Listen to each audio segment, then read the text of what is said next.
Bago ang lahat, luma muna. Last January 5, nagbukas yung NBA para sa 10-day contract. Sapat ng araw yon para sa mga player na makakuha ng contract at ma-evaluate kung tutuloy until end of season. Kasi papasok yun sa bilang ng kanilang taon na nalaro sa NBA.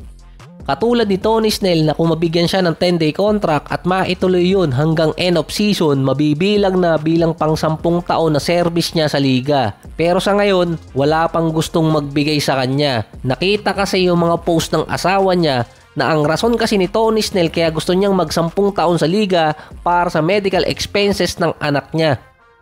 Kaagaling lang din ng NBA sa isang fraud na kaso na ang naging problema pa, sinamantala yung pensyon ng mga player. Merong mga player doon na retired na ang nakulong pa. Yung 10-day contract kasi, pwede pang magamit yun para magkaroon ng pagkakataon ng retirement game yung isang player. Katulad ng kay Isaiah Thomas dati na sinabi niya gusto niya mag-retire bilang NBA player pero naituloy yung 10-day contract niya hanggang end of season. So lipat lang tayo ng konti. Si Dwight Howard naman sinabi sa isang interview na noong 2014 muntikan siyang maalis talaga sa NBA dahil sa isang post niyang sumusuporta siya sa isang bansa sa Middle East. Ito yung sa Palestine. Sabi ni Howard, pinatawag siya noon ng NBA office at pinabubura yung tweet niya. Sinabi pa doon ni Howard na ito ang naging dahilan kung bakit nasira yung karir niya. Sa taon din ng 2014-15 season, nagkaroon ng injury si Howard.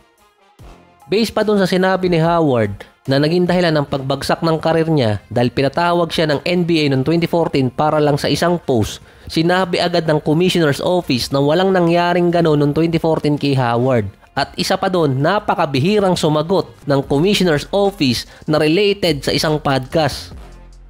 Mukhang malalim yung sinabi ni Howard at kaya napasagot yung Commissioner's Office doon. Dahil sa sinabi ni Howard, mukhang hindi na talaga siya magkakaroon ng farewell game. Dahil noong May 2024, sinabi ni Howard na kung babalik man siya sa NBA, sana Orlando Magic, kung saan nagsimula yung kanyang karir. So yung 10-day contract, papasok sa kanya kasi yun dahil eligible naman si Howard dun para maging official yung retirement niya kung sakali.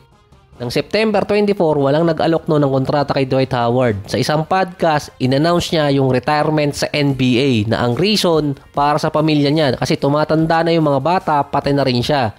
Gumawa na rin siya ng sariling team overseas at nag-invest na rin gaya sa Taiwan. Ng November 2024, nagparamdam ulit si Dwight Howard. Sinabi niya kasi sa isang podcast nung na-injured si Chet Holmgren na kung kailangan ng OKC ng isang big man at veteran, pwede siyang kunin at pwede rin siyang makatulong para makakuha ng championship yung OKC. Kasi yung isa pa talaga doon para sa mga katulad ni Howard, mas magandang nag-retire siya sa NBA kaysa ibang liga. Ng December 2024, dito nilagay si Dwight Howard bilang Hall of Fame candidate. Technically, pasok si Howard dito dahil last time siya naglaro, 2022 season pa.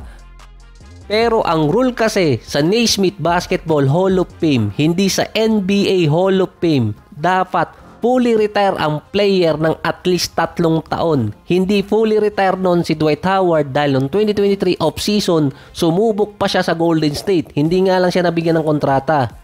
Sa technicality, hindi fully retired ng 3 taon si Dwight Howard kasi sumubok pa siya noong 2023 at sa parehong taon din ng 2024, doon lang sinabi ni Dwight Howard na officially retire siya sa NBA pero nagkaroon pa ng pagkakataong gusto niyang bumalik.